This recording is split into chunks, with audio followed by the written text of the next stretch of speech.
कल हमने बात की थी मेंटल हेल्थ और मेडिटेशन के बारे में। आज हम बात करेंगे मेंटल हेल्थ और बैलेंस डाइट। मेंटल हेल्थ के लिए एक बैलेंस डाइट भी बहुत ज़रूरी है, जिसमें कि प्रोटीन, ओमेगा 3 फैट्स, जिसमें कि अखरोट और चिया सीड्स होते हैं, हरी सब्जियां, फल और साबुत अनाज, मेवे, बीज, ये हमें अपनी थाली में ज़रूर शामिल करने चाहिए। संतुलित आहार यानी कि बैलेंस डाइट और अच्छी नींद और एक्सरसाइज मिलकर शरीर और दिमाग दोनों को हेल्दी रखते हैं, स्वस्थ रखते हैं। तो हमें ज़रूरी नहीं है कि हम बहुत महंगी चीज़ें खाएं। हम मूंगफली खा सकते हैं। आप चाय से पहले थोड़ी मूंगफली खाएं यदि आप चाय पीते हैं तो।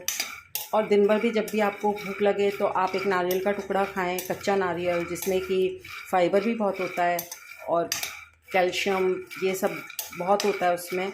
तो इस तरह से हम ये सब हेल्दी चीज़ें अपनी दिनचर्या में शामिल करेंगे तो धीरे धीरे हम जो पैकेट फूड खाते हैं, नमकीन, बिस्किट, जो कि हमारी हेल्थ के लिए बिल्कुल भी अच्छे नहीं होते, वो हमारे धीरे धीरे छूट जाएंगे।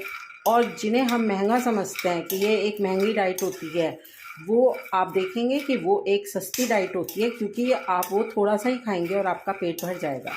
और जो हम कार्बोहाइड्रेट वाली डाइट खाते हैं, यानी कि पैकेट्स फूड, जिसमें कि बहुत शुगर होती है, मसाले, मिर्च, और भी काफ़ी ट्रांस फैट होता है उसमें काफ़ी, तो इस तरह से आप देखेंगे कि वो धीरे धीरे आपका ख़त्म हो जाएगा और आप ये हेल्दी डाइट अपनाएं और अपनी मेंटल हेल्थ और अपनी फ़िज़िकल हेल्थ दोनों को ही स्वस्थ रखें, हेल्दी रहें।